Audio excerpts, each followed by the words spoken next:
कार्यक्रम के पुण्यार्चक हैं श्री सुनील जैन, श्रीमती मंजू जैन, प्रभात नगर मेरठ, स्वर्गीय श्री फकीर चंद जैन, स्वर्गीय श्रीमती सरोज देवी जैन, चिलकाना, सहारनपुर, उत्तर प्रदेश, स्वर्गीय श्री घीसूलाल जी पाटनी, श्रीमती इंदू जी जैन, पायल जी जैन, हर्ष जैन, यामिनी जैन, अजमेर, राजस्थान। बंधुओं, ये जिनेंद्र वाणी है जो जगत के भव्य जीवों के लिए आनंद देने वाली है और कल्याण करने वाली है, जीवों का हित करने वाली है। बंधुओं, श्रावक के 6 कर्तव्य रहते हैं अपने आप को संभालने के लिए। भगवान की पूजा करना, गुरुओं का विनय करना, स्वाध्याय करना, नियम संयम करना और इच्छाओं का निरोध करना और यथाशक्ति दान देना। बंधुओं, धर्म एक सुगंधित फूल है, ना समझे उसकी भूल है। जो भूल में मशगूल है उसका जीवन धूल है। कैसे? आप एक कहानी के माध्यम से समझेंगे कैसा जीवन धूल है। एक पति पत्नी थे। पत्नी धर्मात्मा थी और पति धर्म नहीं करता था। और जो पत्नी का श्रद्धांत था धर्म पर, कैसा था? इदमेव दृश्यमेव तत्वम नान्यंच अन्यथा इति कंपाय संभावत सन्मार्गे संस्यारुच्या। जो जिनेंद्र भगवान ने तत्व कहे हैं उसी प्रकार है, अन्य प्रकार नहीं है। उसका देव, सच्चे देव शास्त्र गुरु के प्रति धर्म पर अटल श्रद्धांत था। जैसे तलवार के पानी पर पानी चढ़ता है उतरता नहीं है, वैसा उस पत्नी का अटल श्रद्धांत था। और वो पत्नी उस पति को समझाती थी। क्या समझाती थी? धर्म करो, धर्म करो, नहीं तो ऊंट बन जाओगे। और पति हर समय मानता नहीं था और वो समझाती थी। बंधुओं, मनुष्य भव में ही तुम अच्छे परिणाम कर सकते हो, नहीं तो नरक में क्या है। उमा स्वामी ने तत्वार सूत्र में सूत्र लिखा है, नारका नित्य अशुभतर लेशा परिणामा देह वेदना विक्रिया। जो नारकी है, जो कैसे परिणाम करते हैं, नित्य अशुभ लेशा रहती है उनकी, नित्य अशुभ परिणाम करते हैं और एक दूसरे को देह की वेदना देते हैं विक्रिया से। उनके हाथ ही तलवार बन जाते हैं, उनका हाथ ही भाला बन जाता है और एक दूसरे के छाती में घुसाड़ देते हैं और दुख सहते रहते हैं। इतना नरक में दुख है, मगर उनके वहां शुभ परिणाम कर न सकने के भाव भी हो तो वो नहीं कर सकते, क्योंकि नित्य अशुभतर लेशा रहती है। पर यहां तुम मनुष्य भव में आए हो, मनुष्य भव में आए हो तो अच्छे परिणाम कर सकते हो और अच्छे भाव भी कर सकते हो। रेनसार में कुंद कुंद कह रहे हैं, जम तरुचई तम कुजा, यानी शुभ भावों से स्वर्गायु मिलती है और अशुभ भावों से नरकायु मिलती है। अब तुम्हें जो अच्छा लगे उसे करो, ऐसा कुंद कुंद देव कहते हैं। समझो बात को। तो वो पति हरदम समझे नहीं और धर्म करता नहीं था, तो उसके वजह से आगामी भव में जो पत्नी थी वो एक घराने में राजकन्या बन के जन्मी और जो पति था वो उस राजा के पशुशाला में ऊंट बनकर जन्मा। ऐसे वो कन्या धीरे धीरे बड़ी हो गई और उस राजा ने उसकी शादी एक राजकुमार से करा दी। राजकुमार के लिए उस राजा ने इतना दहेज दे दिया कि उस दहेज को लाद जाने के लिए उस जो पशुशाला में ऊंट था उसको भी दे दिया और उसमें सामान लाद के वो राजकुमार और राजकन्या पालकी में बैठकर जा रही थी। रास्ते में जाते जाते जो ऊंट था उसकी नजर उस राजकन्या पर पड़ गई। राजकन्या पर पड़ गई तो पड़ते ही उस ऊंट को जाति स्मरण हो गया। उसने जान लिया कि ये तो मेरे पूर्व जन्म की पत्नी है और ये मुझे बार बार समझाती थी, धर्म करो नहीं तो ऊंट बन जाओगे। तो उसको जाति स्मरण होने से दुख हो गया। दुख होते ही वो रास्ते में ही रुक गया और चलने का नाम ही नहीं ले रहा। और ऊपर से डंडे पड़ रहे हैं। तिरंच गति में क्या है, डंडे खाने पड़ते हैं। तो डंडे पड़ रहे थे और वो हिल नहीं रहा था। पर उसे देखते ही उस कन्या को भी जाति स्मरण हो गया कि ये तो मेरा पूर्व जन्म का पति था और वो ऊंट बन गया।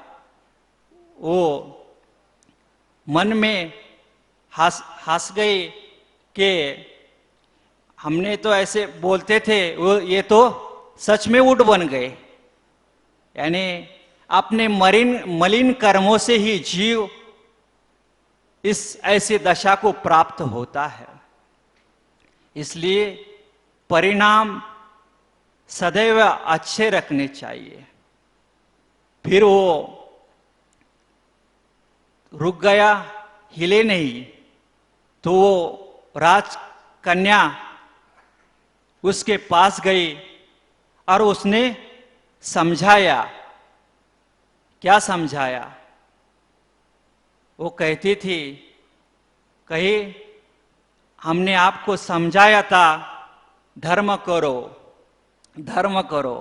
मगर आप उस समय में संभले नहीं और धर्म किया नहीं, तो आपको ऐसे गति को प्राप्त होना पड़ा, तियंच गति को प्राप्त होना पड़ा।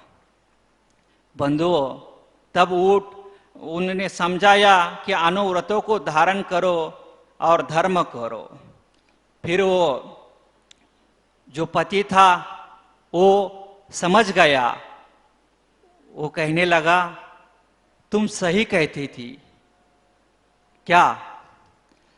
वो बोलता है, क्या?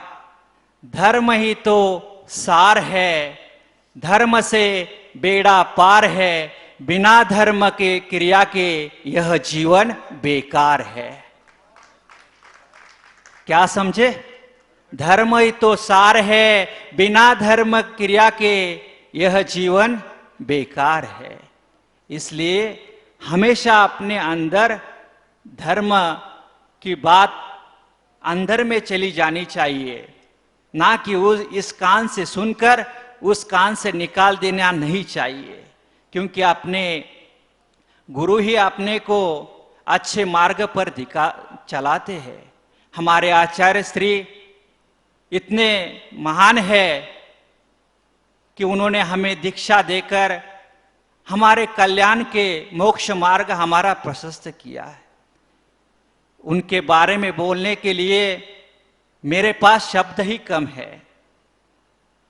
जब वो बचपन में अब बाहर खेलने के लिए भी उनका मन नहीं जाता था। क्यों? क्योंकि उन्होंने पहले ही मन में निर्णय किया था कि मुझे मुनि बनना है। इसलिए कहीं बाहर जाकर कहीं गिल्ली डंडा खेलते हुए कहीं गिल्ली आंख में ना लग जाए और ना मैं फिर मुनि बन नहीं सकूंगा। और इन्होंने खेल कूद में भी भाग नहीं लिया और अपने को इतने सावधानी से रखा कि कुछ होने नहीं दिया। खुद भी तपते हैं और शिष्य को भी अपने मोक्ष मार्ग के लिए तपाते हैं। हमारे संघ में इतने तपस्वी है, आराध्य सागर, अनुत्तर सागर, संयत सागर, अभी इनके उपास चालू है। कितने कभी किसी का 3 दिन में पारना होता है, तो किसी का 5 दिन में होता है, तो किसी का 8 दिन में होता है। बंधुओं, जहाँ इस छत्तीसगढ़ में एक दिन पानी नहीं मिला तो दिन में वो एक दिन पानी भोजन नहीं मिला तो दिन में तारे दिखने लगते हैं आदमी को। मगर ये तपस्वी ऐसे है कि उन्होंने ठान लिया है कि हमें कर्मों को हराना ही है और कर्मों के ऊपर जीत पानी है। बंधुओं, जीवन जीना आसान नहीं होता, बिना संघर्ष के कोई महान नहीं होता। जब तक न चोट पड़े हथौड़ी की, पत्थर भी भगवान नहीं होता, नहीं होता, नहीं होता। बंधुओं, संघर्ष हर जीव को करना पड़ता है जीवन में, इसीलिए धर्म है। और वो धर्म जिनेन्द्र भगवान ने कहा है। कैसा कहा है? प्रपंच रहितम शास्त्रम प्रपंच रहितो गुरु प्रपंच रहितो मोक्षे दुष्यते जिन शासने। यानी प्रपंच रहित पर शास्त्र रहते हैं। यानी यह आपको समझाना नहीं पड़ेगा कि प्रपंच कैसा करना पड़ता है। ये तो आपको अनादिकाल से ज्ञात है कि प्रपंच कैसा करना पड़ता है। मगर ये शास्त्र जो है आपको उससे छुड़ाना चाहते हैं और मोक्ष मार्ग लगाना चाहते हैं। और गुरु कैसे रहते हैं? मायाचारी से रहित गुरु रहते हैं और भोग उपभोग के से रहित ये मोक्ष मार्ग का है। ऐसा जिनेन्द्र भगवान ने मोक्ष का स्वरूप बताया है। जो जिनेन्द्र भगवान ने 6 द्रव्य 7 तत्व 9 पदार्थ का जो स्वरूप बताया है, उनका वैसे ही जानना, यानी जैसे को तैसा जानना, उसे सम्यक दर्शन कहते हैं। यानी सत्य का जो ज्ञान कराता है उसे सत्य धर्म कहते हैं। इसीलिए आचार्य श्री ने हमारे आपके लिए एक शास्त्र भी प्रदान किया है, सत्यार्थ बोध। उस बोध का आपको ज्ञान हो जाए तो आप वहां नहीं बैठेंगे, यह मंच पर आकर बैठ जाओगे, क्योंकि आपका मार्ग भी प्रशस्त हो जाएगा। बंधुओं, इसलिए धर्म करना अपने जीवन में जरूरी है, क्योंकि धर्म अपना कल्याण करने वाला है। इसलिए सभी जीवों का मोक्ष मार्ग प्रशस्त हो, सब जीव सुखी रहे, सब जीवों का कल्याण हो, यही भावना। जय बोलो श्री महावीर प्रभु भगवान की जय। बंधु, अंतिम तीर्थेश ऊर्ध्ववायु स्वामी के शासन में से विराजते हैं। तीर्थंकर जिनेन्द्र की पीयूष देशना जिनेन्द्रवाड़ी मनुष्यों जगत कल्याणी है। ये सर्वज्ञ शासन नमोस्तु शासन जयवंतो वित्रा श्रवण संस्कृति। भगवत अरहत परमेश्वर तीर्थंकर जिनेश्वर देव ने सनातन काल से भगवान महावीर स्वामी ने ही नहीं, वेदों में वर्णित, उपनिषदों में वर्णित, जिनागम में वर्णित भगवान ऋषभ देव से लेकर के आज तक उस परम विद्या का व्याख्यान किया गया, जिस विद्या ने सारे जगत के प्राणियों को जीने का अधिकार दिया और जीने देने का कर्तव्य सिखाया। आपको जीना अधिकृत है, दूसरे को जीने देना आपका कर्तव्य है। यही मानव की मानवता है, यही मानव की मानवता है जो अपने विवेक से चींटी से लेकर के हाथी तक की रक्षा करे। ये मानव की मानवता है मित्र, चाहे बकरा हो, मुर्गा हो, मछली हो, ये सारे के सारे जगत के प्राणी हैं। इन सब के भीतर वही भगवत शक्ति है जो परमात्मा ने प्राप्त की है, उन जीवों के अंदर भी है। रोटी बनी मत देखिए मात्र, थाली लगी मत देखिए मात्र, जहां से थाली लग के आई है वो खेत के अंदर की गेहूं की बालें भी देखिए। यदि खेत के अंदर की बालों को नहीं देख सके, खेत के अंदर की फसल को नहीं देख सके, तो घर में थाली किससे लगी? इसी प्रकार से मानव जाति को यह नहीं विचार करना चाहिए कि मात्र मैं ही सर्वस्व हूं। इसे बोध होना चाहिए जिनको व्यक्ति तल करके मुख में रख रहा है, मित्र वे भी तुम्हारे कभी माता पिता बन चुके। जो तुम्हारे उदर में जा रहे हैं वे भी मित्र कभी आप जैसे बन चुके हो, बनेंगे भविष्य में।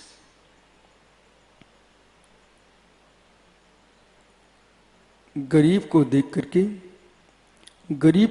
करके ये महसूस मत करो कि मैं श्रेष्ठ हूं। गरीब को देख करके महसूस करो कि गरीबी क्यों आई और मैं अमीर कैसे बना। एक सामान्य व्यक्ति को देखते ही आपको निर्णय हो जाना चाहिए है, एक सामान्य व्यक्ति को देखते ही निर्णय हो जाना चाहिए है कि एक सामान्य व्यक्ति को देख करके मुझे भूत भविष्य का बोध हो जाना चाहिए, त्रिकाल का बोध हो जाना चाहिए है। और आज बहुत सुंदर बात यह है, अजय भैया मैं 7 समुद्र पार नहीं जा सकता, ये परम सत्य है। क्योंकि जैन मुनियों का नियम है, ये नदी पार नहीं करते, घूंटों के ऊपर पानी हुआ तो पानी में चलते नहीं है। समुद्र पार करना तो बहुत बड़ा पाप है इनके लिए, क्योंकि जब जहाज जाएगा उसके अंदर के जीवों की विराधना होगी। विमान से जाएंगे तो वायु काय के जीवों की विराधना होगी। ओह,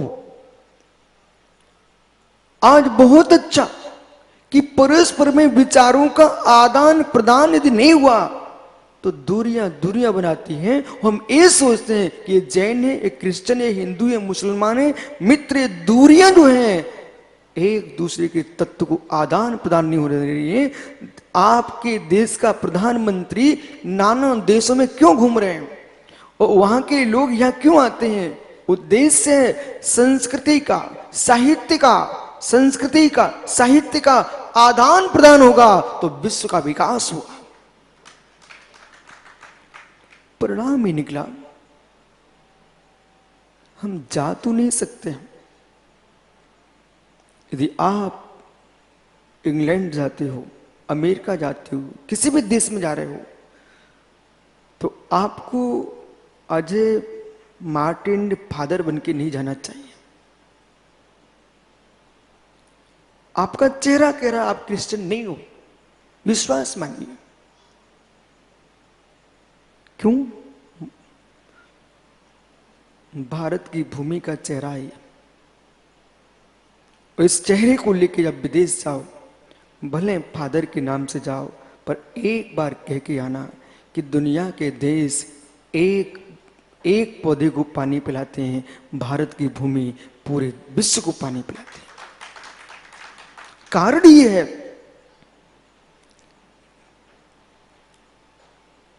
यदि हम ये मान के गए किसी चर्च की तरफ से मैं जा रहा हूं, तो छोटे होके जाएंगे। और भारत की तरफ से जाओगे तो आपके मस्तिष्क में श्रवण संस्कृति भी होगी, वैदिक संस्कृति भी होगी, अन्य संस्कृतियां भी होंगी, लेकिन इन सब को भी गौण करके आपके मस्तिष्क में मानव जाति का हित नहीं होना चाहिए, आपके मस्तिष्क में प्राणी मात्र का हित निहित होगा, तो विश्व कहेगा कि अभी तक मैंने छोटी बात सुनी कि मानवता का कल्याण हो। जब जगत का कल्याण होगा उसमें मानव अपने आप आ जाएगा। उसके लिए वैचारिक अहिंसा, वैचारिक अहिंसा और वैचारिक हिंसा, ये जीव को मत मारो, इसकी रक्षा करो, ये बात छोटी है। द्रव हिंसा, द्रव अहिंसा, भाव हिंसा, भाव अहिंसा, भाव अहिंसा, भाव हिंसा, किसी के प्राणों का वियोग कर देना, ऐसा तो किसी भी दर्शन में जो धर्म होगा वो कभी नहीं कहेगा किसी के गले को निकाल दो धर्म है। और जिसमें ये होगा कि गला निकाल दो धर्म है, वो भारत की भूमि में धर्म संज्ञा नहीं पा सकता। धर्म वो है जहां पर मित्र वैचारिक अहिंसा का जन्म, वो वैचारिक अहिंसा का उद्गम कहां से होगा, उस विषय को समझिए। कारण यह है कि आज हमारे देश में सांप्रदायिक दूरियां जब बढ़ी, तो एक दूसरे के विचार नहीं समझ पाए, और विचार नहीं समझ पाए, इसका परिणाम ये निकला, आप पशु तो हो नहीं हो, आप लोग मनुष्य हो, बोलना जानते हो, बोलना जानते हो। यदि बोलना जानते हो तो मेरी बात सुनो। एक मोहल्ले से दूसरे मोहल्ले में गया जानवर भी एक दूसरे को सूंघ करके, मुख से मुख मिला करके, पूंछ हिला करके एक दूसरे की स्थिति को समझ लेता है। और इतना ही नहीं होता है, वो समझता ही नहीं है, क्रोध की आंखें भी पशु अलग जानते हैं, और प्रेम की आंखें पशु अलग जानते हैं। आप पत्थर लेके खड़े हो जाना, सामने कुत्ता आएगा, धीरे से निकल जाएगा।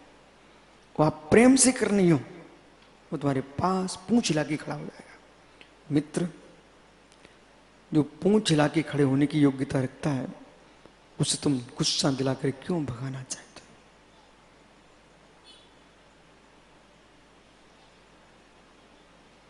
जो पूंछ हिला के तुम्हारे पास आना चाहता है, उसे भगाने की कोशिश मत करो। अब प्रश्न यह है कि जब एक श्वान दूसरे श्वान को पहचानना जानता है, तो एक इंसान दूसरे इंसान को पहचानने की कोशिश करना चाहिए। आपके पास तो वचन बल है, आपके पास वचन बल है, आप बोलने की सामर्थ्य रखते हो। यदि कदाचित सुनील आपके मस्तिष्क में आपके बेटे के प्रति अशुभाव आ जाए, तो घुटना मत, घुटना मत। आप बोलोगे नहीं उससे, और तुम्हारी कसाई भड़कती रहेगी, और मालूम चला कि पुत्र जब तुम्हारे पास आएगा आपके अंदर जहर फैल जाएगा। मित्र, इन हाथों को नीचा करके, आंखों को शांत करके तुम पूछ भी तो सकते थे, बेटा क्या हुआ है? कितनी विसंवाद हो जाए विश्व में, लेकिन बात करना मत भूलना। जो सबसे पहले बोलना छोड़ देते हैं उनके कसाएं शांति नहीं हो सकती। आज दो देश अग्नि में झुलस रहे हैं, यदि बैठ करके बात कर लेते इनकी बात बन जाती। बात नहीं कर पा रहे हैं। आग कभी भी देशों में शांति नहीं पहुंचाएगी। जब भी शांति पहुंचेगी तो बात से ही पहुंचेगी। एक दिन ऐसा आएगा इन दोनों को बात करना ही पड़ेगी, और जो तैयारियों में लगे हैं उनको भी बात करना पड़ेगी। सोचो, घर घर में जो युद्ध हो रहे हैं, घर घर में विसंवाद जो बढ़ रहे हैं, उसका मूल बिंदु क्या है? जो तुम्हारे मस्तिष्क में आता है उसका निर्णय ना करके, उसका विचार ना करके, वो बात ना करके अंदर में रख करके घुटना प्रारंभ होता है। मालूम ज्वालामुखी कब फूटते हैं? यदि भूमि के अंदर सुरंगें हो, भूमि के अंदर सुराख हो, तो कभी ज्वालामुखी नहीं फूट सकते। ये अंदर की गैसें जब तीव्र हो जाती है और निकलने कोई स्थान नहीं होता है, तो मित्र फिर ज्वालामुखी फूटते हैं। ऐसे लोगों के अंदर की बातें जब बाहर प्रकट नहीं हो पाती हैं, तो कसाई की ज्वाला फूटती है। एक कसाई की ज्वाला से बचना चाहते हो तो बात करना सीखो, बात करना सीखो, एक दूसरे की बात को सुनना भी सीखो। करना ही नहीं, करने के लिए मुख एक मिला है, सुनने के लिए कान दो मिले हैं। यदि आपके पास दो कान है तो अजित पंडित जी आपको सुनना भी सीखना चाहिए। और ये जगत को बोल के रखिए, आप दूर दूर बैठे रहोगे ना तो आपको ऐसा लगेगा ये लोग भिन्न है, ये लोग भिन्न है, ये लोग भिन्न है।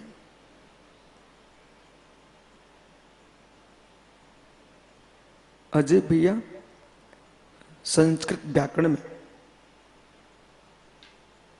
शब्द है, शब्द है।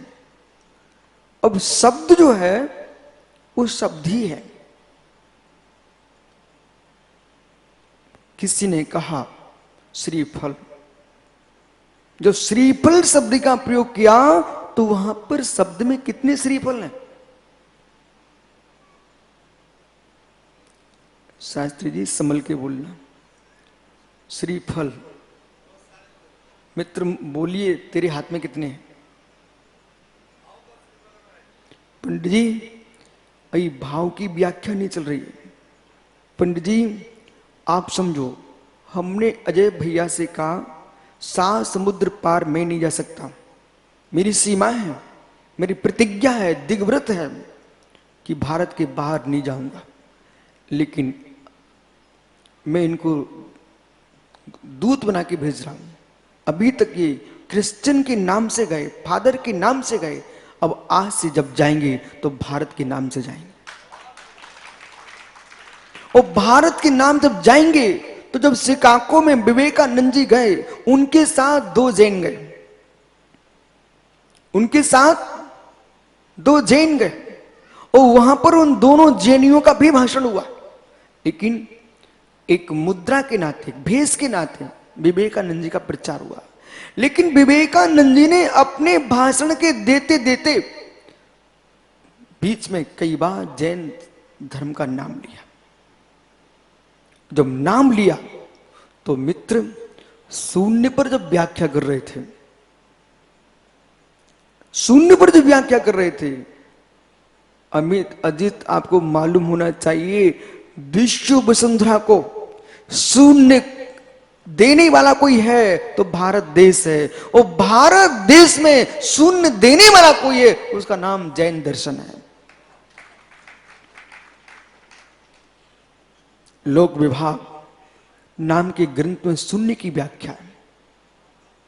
लोक विभाग नाम का ग्रंथ है, उसमें शून्य की व्याख्या की गई है। और मालूम, ये शून्य भारत से कंबोडिया चला गया और कंबोडिया से लौट करके पुणे भारत आया, तो भारत के लोग समझ रहे थे कि कंबोडिया ने शून्य दिया है। बात ऐसी है कि अजय बाबू भारतीय, चेहरा देखो आप, कहीं दिख रहे हैं आपको विदेशी? कोई बिल्कुल विदेशी नहीं, मैं मानते नहीं हूं। मित्र, तुम भारतीय हो। कितने आप सांप्रदायिक बदल सकते हो, किसी संप्रदाय में दीक्षित हो सकते हो, लेकिन भारत की भूमि का बीज नहीं बदल सकता। विदेश में आज क्या हो रहा है नबी, यहां की हल्दी, यहां की नीम की निमोरी बाहर जा रही है, और मार्का कहां का लगता, तो वहां का मार्का लग के आ जाएगा, तो क्या वस्तु वहां की हो जाएगी? ऐसे मित्र, ये भारत का पतन मार्के ने कराया है। ये मार्के में नहीं जिएंगे, मायके में जियो। मायका जानते हैं आप लोग? बिटिया ससुराल में कितने दिन जिए, लेकिन जब सावन का महीना आता तो मायके जाती है। बिटिया कितनी ससुराल में जिए, साल भर रहती है, पर सावन के महीने में राखी कहां बांधने जाती? मायके जाती है। ऐसे ज्ञानियों, तुम किसी भी जगह जियो, लेकिन जब अहिंसा की व्याख्या होगी तो भारत के मायके में आना ही पड़ेगा। ये मायका है, ससुराल। मित्र, जहां तुम्हारा जन्म नहीं हुआ वो सब ससुराल है। सम्मान मायके में कम होता है पुरुष का। पिता के घर में अजित तुम्हारा सम्मान कम होता है, लेकिन ससुराल में अधिक होता है। पर विश्वास रखना, उस सम्मान तक तुम्हारी सीमा हिस्सा नहीं मिलेगा। विदेश में जाकर के इतने खुश मत हो जाना, भारत की निंदा मत कर बैठना। भारत के मेरे मित्र, ससुराल में जाकर के जो अपने भाई की निंदा करे, उस व्यक्ति से बड़ा पागल कोई दूसरा आदमी नहीं होगा। ससुराल में जाकर अपने माता पिता की निंदा करे, मालूम वो अपनी पत्नी का दास बन चुका है। जिस व्यक्ति ने अपनी पत्नी के घर में जाकर के अपने माता पिता की निंदा कर दी है, वो व्यक्ति अब अपनी पत्नी का दास हो चुका है। उसकी पत्नी अब उसके सिर पर बैठेगी, क्योंकि उसे मालूम चल गया है ये मार्ग मेरा है, अपने माता पिता का भी नहीं है। इसलिए भारत में जन्म लेकर के मैं उन लोगों से कहता हूं, मालूम तुम अपने घर की बात दूसरे घर में जाके बोल रहे हो। यानी ससुराल में पेड़े खाने को मिल जाएंगे, बहुत सुंदर सुंदर भोजन मिल जाएगा, सुंदर सुंदर मालाएं पहनने को मिल जाएंगी। बेटा, जब वहां हिस्सा बांट होगा तो आपके आपके आपकी समझ, यानी आपके लिए नहीं मिलेगा, आपके साले को मिलेगा, तुम्हारा कोई हिस्सा नहीं होगा वहां। ऐसे ही ज्ञानियों, भारत की भूमि तुम्हारी मायका है, यहां तुमको पूरे हिस्से हैं, पर विदेश में मां सम्मान है, हिस्सा नहीं है। सम्मानों के पीछे नहीं भागना, सम्मानों के पीछे मत भागना, अपमान भारत की भूमि का मत कर देना। अब विषय पर चलिए आप। अदित, मानव का मस्तिष्क इतना विराट है, इसके पास विषय नहीं है। विषय नहीं है, सभी मुद्रा ध्यान दो मैं क्या बोल रहा हूं। विषय नहीं है ऐसा भी नहीं है, विषय का प्रयोग करने की कला आना चाहिए। विषय को परोसने की कला भी है, यहां पर अपने टीचर भी आए हैं, पंडित जी है ना। तो मित्र, दिए सलाई में कोई कमी नहीं है, काड़ी में कोई कमी नहीं है। जितने में एक लकड़ी को जलाना जानती है, वो लाखों गट्टों को भी जला सकती है। ये सत्य है क्या? एक काड़ी दिए सलाई की एक लकड़ी को जला सकती है, वो लाखों कुंटल लकड़ी को जला सकती कि नहीं जला सकती? बहुत बढ़िया। इधर देखो मित्र, आप लोग जब यहां आते हो तो आप ये सोच के आते धर्म सभा में जा रहा हूं, लेकिन ऐसा सोच के आइए मैं वैज्ञानिक प्रयोगशाला में जा रहा हूं, तो आपकी श्रद्धा अलग हटेक की बनेगी। धर्म सभा में आए हैं, लेकिन विषय यह है, विश्व की जितनी प्रयोगशाला हैं, किसी भी देश में हो, उनके पास कला को बताने वाले ग्रंथ कहां हैं?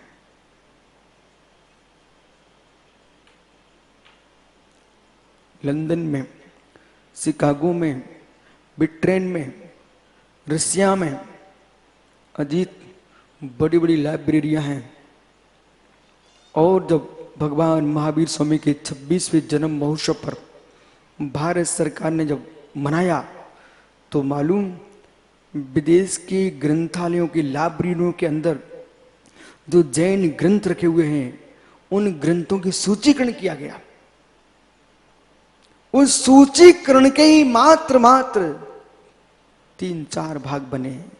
अब जब 3-4 ऐसे मोटे मोटे भाग सूचीकरण के हैं, तो ग्रंथ कितने होंगे? उन ग्रंथों में लिखा क्या है?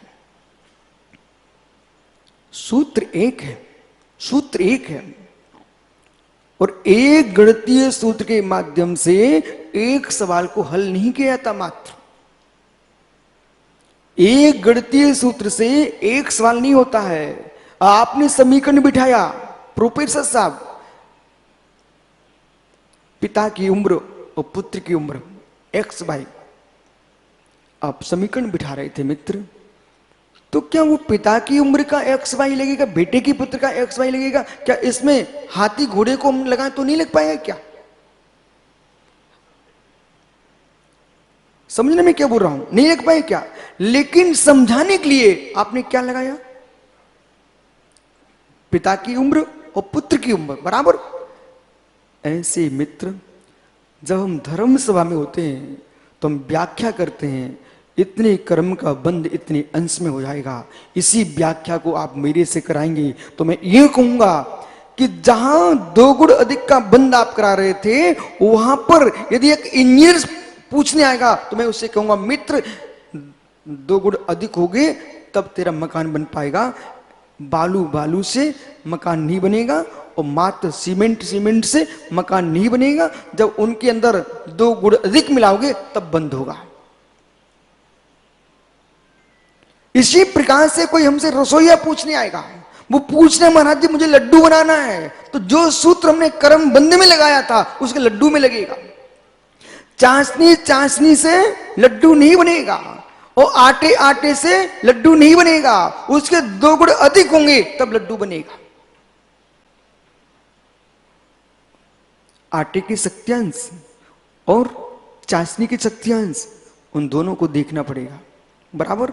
अब प्रश्न यह है कि हम व्याख्या जब करने बैठते हैं तो कई जगह लोग धर्म की व्याख्या करते करते इस बात को भूल चुके होते हैं कि वर्तमान के बच्चे जो यूं कह रहे कि हम पढ़े लिखे हैं, और जितने धर्म गुरु हैं ये सब रूढ़ी में जीने वाले हैं। जब उनके मस्तिष्क में ये शब्द आने लग जाए, उन बच्चों को प्रेम से बिठाओ अपने पास, पहले उनके प्रश्न सुन लीजिए पूरे, वे जैसा सुनना चाह रहे हैं उनकी भाषा में उत्तर दे दो, फिर एक आध अपना प्रश्न कर देना। जब वे चुप हो जाएं, फिर कहना, बेटा अब बैठो तुम, अब तुमको समझ में आएगा। वजनदार वस्तु को थामना चाहते हो तो उतना वजन रखना पड़ेगा। वजनदार वस्तु को रोकना चाहे तो वजन चाहिए। गुरु शब्द का अर्थ जानते क्या है? हैं? भारी। पंडित जी, यदि भारी नहीं हो तो गुरु नहीं बनना, नहीं तो शिष्य की हवा उड़ा ले जाएगी। भारी नहीं हो तो शिष्यों की हवा उड़ा ले जाएगी, और तुम गुरु गुणों में होंगे तो शिष्य थम जाएंगे। बैठो भैया, अब सुनिए, जब तुम यहां आए हो और ये निर्णय करके बैठना, हम समझना चाहते हैं विश्व का तत्व विज्ञान क्या है, वस्तु स्वभाव क्या है, और उस वस्तु स्वभाव का पहुंचते पहुंचते आपका लक्ष्य होना चाहिए वैचारिक दृष्टि। वैचारिक दृष्टि,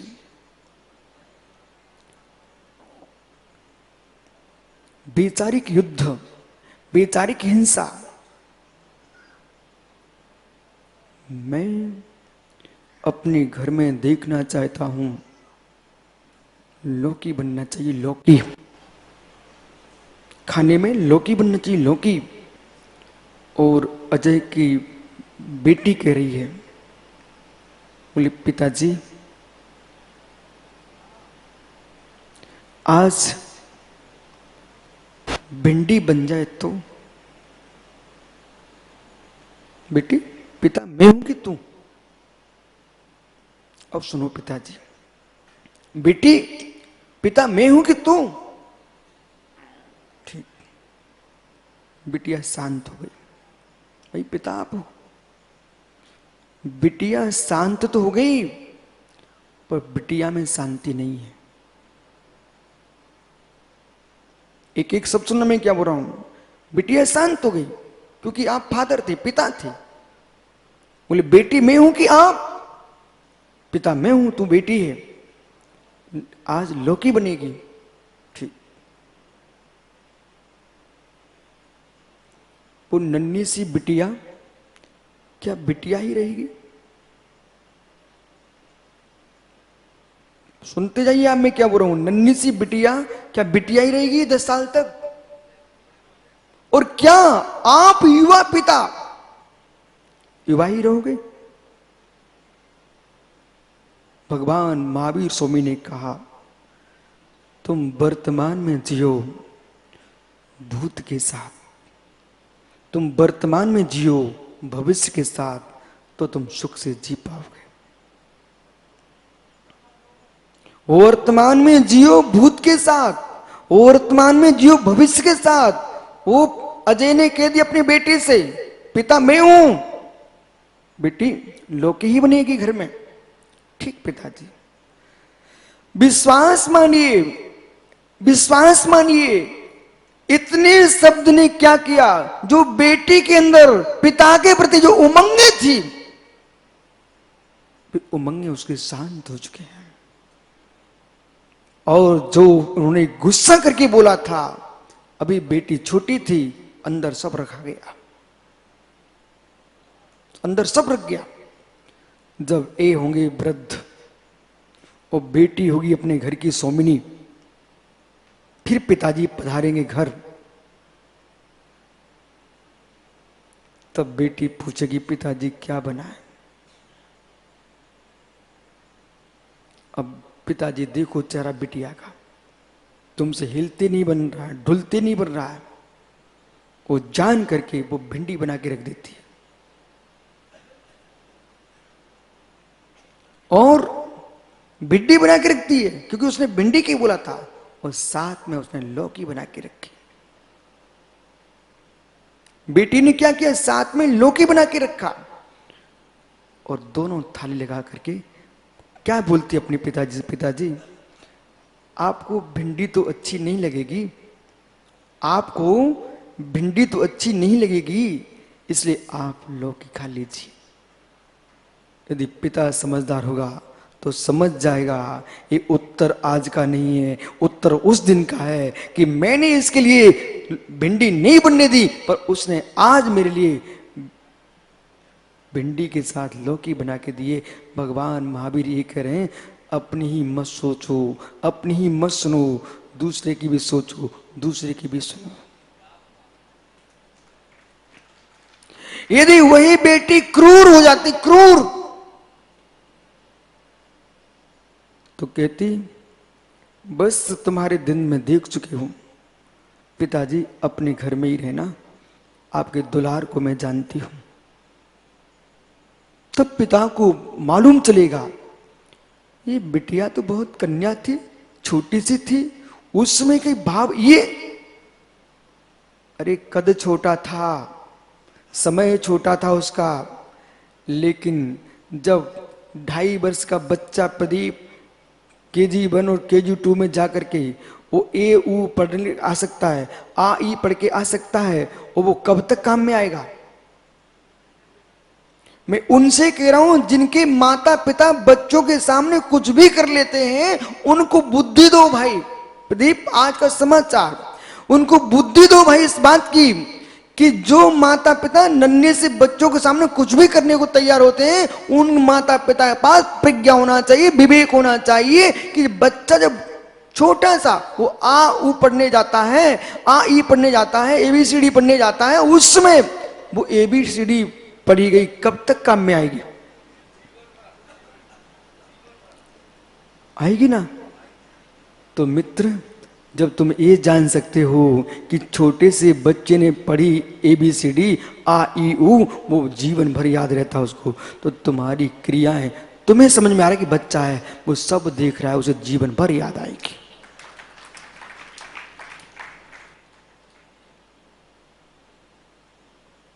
इसलिए किसी भी बालक के सामने वो क्रिया मत करो जो भविष्य उसका बिगाड़ देगी। वो बालक के ही सामने नहीं, दीवार पर घूम रही छिपकली,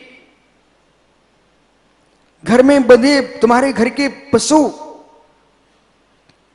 मुड़ेर पे बैठी चिड़िया, उसके सामने भी ऐसा काम मत करो। वो चिड़िया आई थी कि धर्मात्मा है जीव,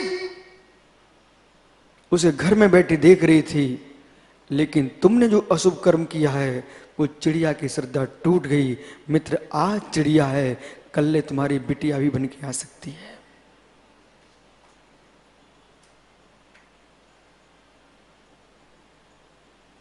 विचारों की विशालता, विचारों की विशालता, और जब तक चिंतन न्यून रहेगा, आप विश्वास मानिए, वही विकसित देश है, वही विकसित धर्म है जिसका विचारशीलता विशाल। विकसित पुरुष वही है जिसका विचार विशाल है। काश पिताजी ये कहते, बेटा भिंडी भी बन जाएगी और लौकी भी बन जाएगी। मालूम बिटिया मुस्कुराती और यूं कहती, पिता हो तो ऐसा हो, पिता हो तो ऐसा हो। लेकिन ऐसे लोग दुनिया में बहुत कम हैं, अगलियों पर गिनने लायक हैं जो अपने साथ दूसरे की सुनना जानते हैं।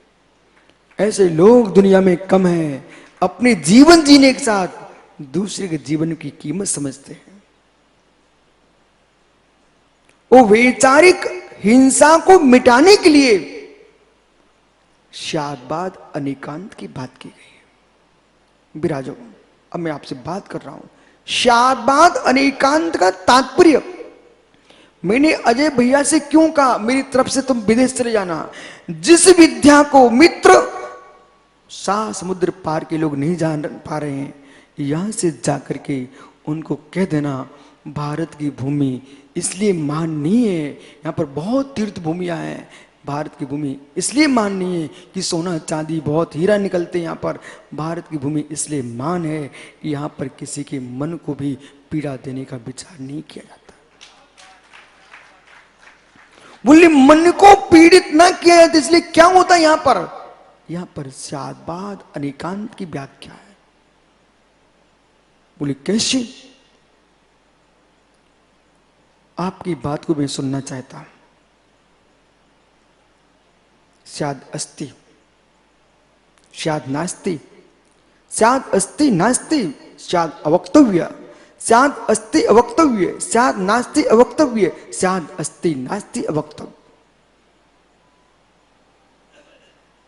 ओ भैया कहने को आपको 7 भंग दिखाई दिए।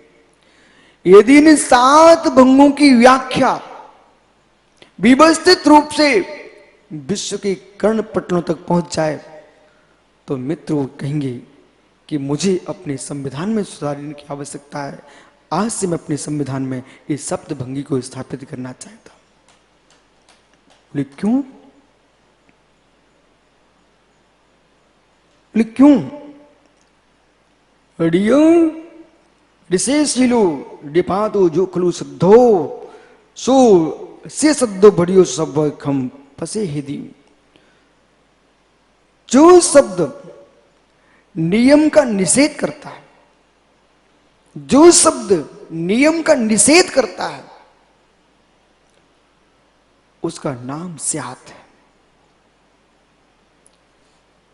जो शब्द नियम का निषेध करता है उसका नाम स्यात। जैसे कि अजित भैया, वो भैया है ना सामने, देखो वो हाथ जोड़े। मित्र दोस्ती जी, मेरा प्रश्न है, आप पिताजी हो कि भाई हो? हैं? आप पिताजी हो, भाई भी हो? अच्छा बैठो। अजय भैया, आप पिताजी हो कि भाई हो?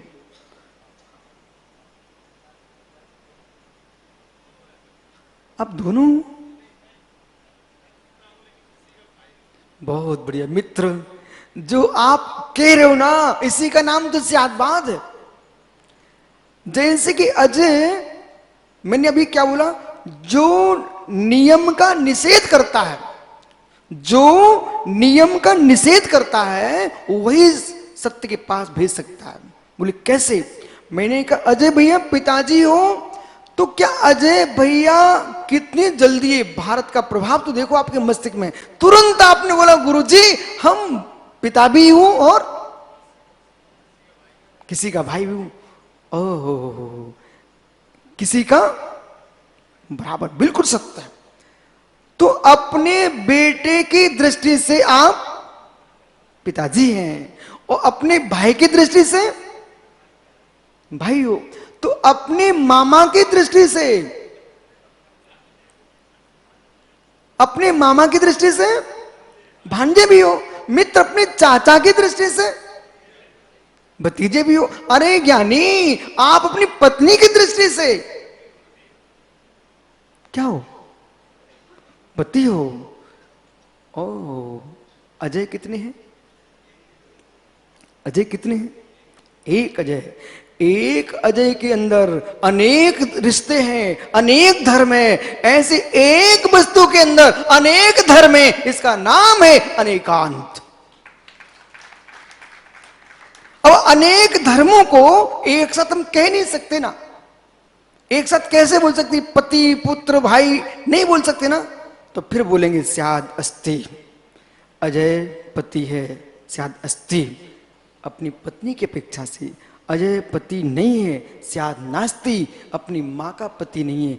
अजय बेटा है, स्याद अस्ति। अपनी माँ का बेटा है। अजय पति भी है, बेटा भी है। एक साथ बोलियो, स्याद अवक्तव्य। एक साथ नहीं कह सकते हैं। स्याद अस्ति नास्ति, स्याद अवक्त। अनेक धर्म हैं पर कह नहीं सकते हैं, इसलिए स्याद अस्ति अवक्तव्य। अनेक अन्य धर्म नहीं है इनके अंदर, इसे स्याद अवक्तव्य नास्ति। स्याद अनेक धर्म है नहीं, फिर भी नहीं कह सकते स्याद अस्ति नास्ति अवक्तव्य। इस 7 प्रश्न के अनुसार ही विश्व की जितनी व्याख्या होंगी इनके अनुसार ही होंगी। विराजो भैया, अब देखना कि जब मैंने कहा कि आप पुत्र हो, पुत्र हो, तो यदि अजय के मस्तिष्क में आ जाए हाँ गुरुजी मैं पुत्र हूं ना, मित्र भूल कर रहे हो, मित्र भूल कर रहे हो, पुत्र ही हो ना, पुत्र ही हो ना। बोलो, आप मान लिए क्या अजय पुत्र ही है? पुत्र ही है। बस बस बस बस बस, पुत्र ही है ऐसा बोल दोगे तो घर में झगड़ा हो जाएगा। क्या पत्नी कही, बेटे आइए बैठिए। आप ऐसे देखोगे ये मेरी पत्नी मेरे से करिए बेटी बैठिए, तो आप पुत्र ही हैं, इसका निषेध किया जा रहा है। स्याद निपात विधि का निषेध कर रहा है, एकांतिक विधि का निषेध करता है स्याद का अर्थ होता है कथनचित। स्यात निपात है, इसका अर्थ है कथनचित, किसी अपेक्षा से अजय नाम का पुरुष पति है, किसी अपेक्षा से पुत्र है, किसी अपेक्षा से भाई है, किसी अपेक्षा से भतीजा है, किसी अपेक्षा से मामा है, किसी अपेक्षा से भांजा है। मित्र, सारे धर्म एक पुरुष के अंदर हैं, बराबर एक पुरुष के अंदर है। अब झगड़ा किस बात का? वैचारिक अहिंसा। बेटा, जब तुम्हारा बेटा तुम्हारे सामने आए तो वो कहेगा पिताजी, और जैसे तुम्हारा भतीजा आए वो कहेगा चाचा जी, और भांजा आ गया कहेगा मामा जी। अब वे तीनों लड़के दिखाएं, आपका बेटा कहे इनको आप पिताजी बोलो ना। बोले नहीं बेटा, हम आपके पिता हैं, हम अपनी बहन के बेटे के पिता नहीं है, उसके मामा हैं। आपके भाई का बेटा आया कहता है, बोले मेरे पिताजी से पिताजी बोलो ना। बोले नहीं बेटा, हम इनको पिताजी मेरे से मत बुलवाइए, मेरे भाई का बेटा है, मैं इसका चाचा हूं, ताऊ हो सकता हूं, चाचा हो सकता हूं, लेकिन मैं पिता नहीं हूं। इस कार्यक्रम के पुण्यार्जक हैं श्री सुनील जैन, श्रीमती मंजू जैन, प्रभात नगर मेरठ। स्वर्गीय श्री फकीर चंद जैन, स्वर्गीय श्रीमती सरोज देवी जैन, चिलकाना सहारनपुर, उत्तर प्रदेश। स्वर्गीय श्री घीसूलाल जी पाटनी, श्रीमती इंदू जी जैन, पायल जी जैन, हर्ष जैन, यामिनी जैन, अजमेर, राजस्थान।